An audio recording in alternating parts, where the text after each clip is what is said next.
Hello दोस्तों, कैसे हो आप लोग। आई थिंक सब बढ़िया होंगे, फिटफाट होंगे और ठंडी के मजे भी ले रहे होंगे। चलिए आज सुनते हैं कहानी। मजेदार मजेदार कहानी सुनिए और मजे लीजिए। और हाँ, कहानी अच्छे लगे तो सब्सक्राइब कर दीजिएगा। चलिए सुनिए कहानी। बहुत समय पहले की बात है। राजा चंद्रसेन के अस्तबल में एक हाथी रहता था। उसका नाम था महिला मुख। महिला मुख हाथी बहुत ही समझदार, आज्ञाकारी और दयालु था। उस राज्य के सभी निवासी महिला मुख से बहुत प्रसन्न रहते थे। राजा को भी महिला मुख पर बहुत गर्व था। कुछ समय बाद महिला मुख के अस्तबल के बाहर चोरों ने अपनी झोपड़ी बना ली।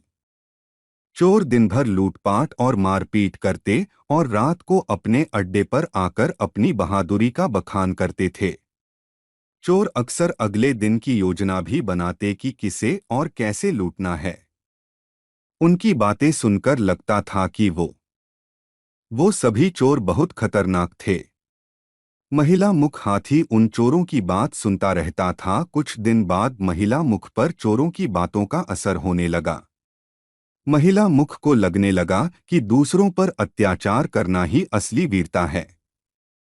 इसलिए महिला मुख ने फैसला लिया कि अब वो भी चोरों की तरह अत्याचार करेगा। सबसे पहले महिला मुख ने अपने महावत पर वार किया और महावत को पटक टक कर मार डाला। इतने अच्छे हाथी की ऐसी हरकत देखकर सारे लोग परेशान हो गए। महिला मुख किसी के काबू में नहीं आ रहा था। राजा भी महिला मुख का ये रूप देखकर चिंतित हो रहे थे। फिर राजा ने महिला मुख के लिए नए महावत को बुलाया। उस महावत को भी महिला मुख ने मार गिराया। इस तरह बिगड़ैल हाथी ने 4 महावत कुचल दिए। महिला मुख के इस व्यवहार के पीछे क्या कारण था, यह किसी को समझ नहीं आ रहा था। जब राजा को कोई रास्ता नहीं सूझा, तो उसने एक बुद्धिमान वैद्य को महिला मुख के इलाज के लिए नियुक्त किया। राजा ने वैद्य जी से आग्रह किया कि जितनी जल्दी हो सके महिला मुख का इलाज करें, ताकि वो राज्य में तबाही का कारण नहीं बन सके। वैद्य जी ने राजा की बात को गंभीरता से लिया और महिला मुख की कड़ी निगरानी शुरू की। जल्द ही वैद्य जी को पता चल गया कि महिला मुख में ये परिवर्तन चोरों के कारण हुआ है। वैद्य जी ने राजा को महिला मुख के व्यवहार में परिवर्तन का कारण बताया और कहा कि चोरों के अड्डे पर लगातार सत्संग का आयोजन कराया जाए, ताकि महिला मुख का व्यवहार पहले की तरह हो सके। राजा ने ऐसा ही किया। अब अस्तबल के बाहर रोज सत्संग का आयोजन होने लगा। धीरे धीरे महिला मुख की दिमागी हालत सुधरने लगी। कुछ ही दिनों में महिला मुख हाथी पहले जैसा उदार और दयालु बन गया। अपने पसंदीदा हाथी के ठीक हो जाने पर राजा चंद्रसेन बहुत प्रसन्न हुए। चंद्रसेन ने वैद्य जी की प्रशंसा अपनी सभा में की और उन्हें बहुत से उपहार भी प्रदान किए। कहानी से सीख, संगति का असर बहुत जल्दी और गहरा होता है। इसलिए हमेशा अच्छे लोगों की संगत में रहना चाहिए और सभी के साथ अच्छा व्यवहार करना चाहिए। कहानी कैसे लगी मेरे प्यारे दोस्तों? अच्छी लगी तो लाइक, शेयर और सब्सक्राइब कर दीजिए, ताकि आपके लिए ऐसे रोचक कहानियां ला सके हम और आप सुन के मज़े ले सके और इस कहानी से कुछ सीख सके। तो चलिए सुनते हैं और एक मज़ेदार कहानी जिसको सुन के आपको मज़ा आएगा। कहानी है चांद पर खरगोश। चलिए सुनते हैं। बहुत समय पहले गंगा किनारे एक जंगल में 4 दोस्त रहते थे, खरगोश, सियार, बंदर और ऊदबिला। इन सभी दोस्तों की एक ही चाहत थी, सबसे बड़ा दानवीर बनना। एक दिन चारों ने एक साथ फैसला लिया कि वो कुछ न कुछ ऐसा ढूंढ कर लाएंगे जिसे वो दान कर सकें। परम दान करने के लिए चारों मित्र अपने अपने घर से निकल गए। ऊदबिलाव गंगा तट से लाल रंग की 7 मछलियां लेकर आ गया। सियार दही से भरी हांडी और मांस का टुकड़ा लेकर आया। उसके बाद बंदर उछलता कूदता बाग से आम के गुच्छे लेकर आया। दिन ढलने ढलने को था, लेकिन खरगोश को कुछ नहीं समझ आया। उसने सोचा अगर वो घास का दान करेगा तो उसे दान का कोई लाभ नहीं मिलेगा। यह सोचते सोचते खरगोश खाली हाथ वापस चला गया। खरगोश को खाली हाथ लौटते देख उससे तीनों मित्रों ने पूछा, अरे तुम क्या दान करोगे? आज ही के दिन दान करने से महादान का लाभ मिलेगा, पता है न तुम्हें? खरगोश ने कहा, हाँ मुझे पता है, इसलिए आज मैंने खुद को दान करने का फैसला लिया है। यह सुनकर खरगोश के सारे दोस्त हैरान हो गए। जैसे ही इस बात की खबर इंद्र देवता तक पहुंची तो वो सीधे धरती पर आ गए। इंद्र साधु का भेष बनाकर चारों मित्रों के पास पहुंचे। पहले सियार, बंदर और ऊदबिलाव ने दान दिया। फिर खरगोश के पास इंद्र देवता पहुंचे और कहा, तुम क्या दान दोगे? खरगोश ने बताया कि वो खुद को दान कर रहा है। इतना सुनते ही इंद्रदेव ने वहां अपनी शक्ति से आग जलाई और खरगोश को उसके अंदर समाने के लिए कहा। खरगोश हिम्मत करके आग के अंदर घुस गया। इंद्र यह देखकर हैरान रह गए।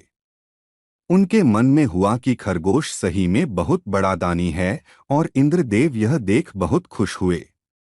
उधर खरगोश आग में भी सही सलामत खड़ा था। तब इंद्रदेव ने कहा, मैं तुम्हारी परीक्षा ले रहा था। यह आग मायावी है, इसलिए इससे तुम्हें कोई नुकसान नहीं पहुंचेगा। इतना कहने के बाद इंद्रदेव ने खरगोश को आशीर्वाद देते हुए कहा, तुम्हारे इस दान को पूरी दुनिया हमेशा याद करेगी। मैं तुम्हारे शरीर का निशान चांद पर बनाऊंगा। इतना कहते ही इंद्रदेव ने चांद में एक पर्वत को मसलकर खरगोश का निशान बना दिया। तब से ही मान्यता है कि चांद पर खरगोश के निशान हैं और इसी तरह चांद तक पहुंचे बिना ही चांद पर खरगोश की छाप पहुंच गई। कहानी से सीख, किसी भी काम को करने के लिए दृढ़ शक्ति का होना जरूरी है। कहानी कैसे लगी दोस्तों? कहानी में बने रहे, चलिए सुनते हैं और एक मज़ेदार कहानी रुरु मृग सुनिए और मज़े लीजिए दोस्तों। और हाँ, पहले सब्सक्राइब ज़रूर से कर ले अगर आप हमारे चैनल पे नए हैं। तो चलिए सुनते हैं कहानी। एक समय की बात है जब एक रुरु मृग हुआ करते थे। इस मृग का रंग सोने की तरह, बाल रेशमी मखमल से भी अधिक मुलायम और आंखें आसमानी रंग की होती थीं। रुरु मृग किसी के भी मन को मोह लेता था। यह मृग अधिक सुंदर और विवेकशील था और मनुष्य की तरह बात कर सकता था। रुरु मृग अच्छी तरह जानता था कि मनुष्य एक लोभी प्राणी है। फिर भी वह मनुष्य के प्रति करुणा भाव रखता था। एक दिन रुरु मृग जंगल में सैर कर रहा था, लेकिन तभी वह किसी मनुष्य के चिल्लाने की आवाज सुनता है। जब वह मौके पर पहुंचता है तो उसे नदी की धारा में एक आदमी बहता हुआ नजर आता है। यह देखकर मृग उसे बचाने के लिए नदी में कूद पड़ता है और डूबते व्यक्ति को उसके पैर पकड़ने की सलाह देता है। लेकिन वह व्यक्ति उसके पैर पकड़कर मृग के ऊपर ही बैठ जाता है। अगर मृग चाहता तो उसे गिराकर पानी से बाहर आ सकता था, लेकिन उसने ऐसा नहीं किया। वह स्वयं तकलीफ सहकर उस व्यक्ति को किनारे तक ले आता है। कुछ समय बाद उस राज्य की रानी एक सपना देखती है जिसमें उसे रुरु मृग दिखाई देता है। रुरु मृग की सुंदरता को देखने के बाद रानी उसे अपने पास रखने की लालसा करने लगती है। इसके बाद रानी राजा को रुरु मृग को ढूंढकर लाने के लिए कहती है। राजा बिना देरी किए नगर में ढिंढोरा पिटवा देता है कि जो कोई भी रुरु मृग को ढूंढने में मदद करेगा उसे एक गांव और 10 सुंदर युवतियां इनाम में दी जाएंगी। राजा की यह सूचना उस व्यक्ति तक भी पहुंचती है जिसे मृग ने बचाया था। वह व्यक्ति बिना समय गवाए राजा के दरबार में पहुंच जाता है और रुरु मृग के बारे में राजा को बताता है। राजा और सिपाही सहित वह व्यक्ति जंगल की ओर चल पड़ता है। जंगल में पहुंचने के बाद राजा के सिपाही मृग के निवास स्थान को चारों तरफ से घेर लेते हैं। जब राजा मृग को देखता है तो खुशी से फूले नहीं समाता, क्योंकि वह मृग बिल्कुल वैसा ही था जैसा रानी ने बताया था। मृग चारों ओर से सिपाही से घिरा हुआ था और राजा उस पर बाण साधे हुए था। लेकिन तभी मृग राजा से मनुष्य की भाषा में कहता है, हे राजन, तुम मुझे मार देना, लेकिन पहले मैं यह जानना चाहता हूं कि तुम्हें मेरी जगह का रास्ता किसने बताया। इस पर राज ने उस व्यक्ति की ओर इशारा किया जिसकी जान मृग ने बचाई थी।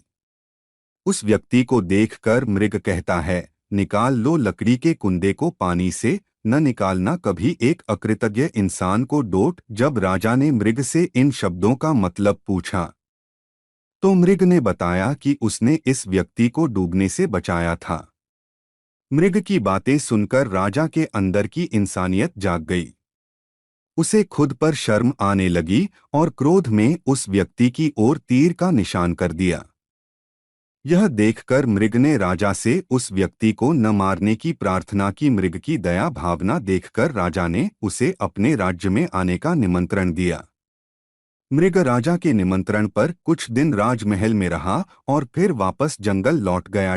कहानी से सीख। इस कहानी से हमें यह सीख मिलती है कि हमें किसी का एहसान कभी नहीं भूलना चाहिए, चाहे वह इंसान हो या जानवर। कहानियाँ कैसे लगी दोस्तों? अच्छी लगी और आपको इनसे कुछ सीखने को मिला तो सब्सक्राइब ज़रूर से कर ले, ताकि हम आपके लिए ऐसे और कहानियाँ ला सके। चलिए आज के किए बस इतना, कल मिलते हैं फिर।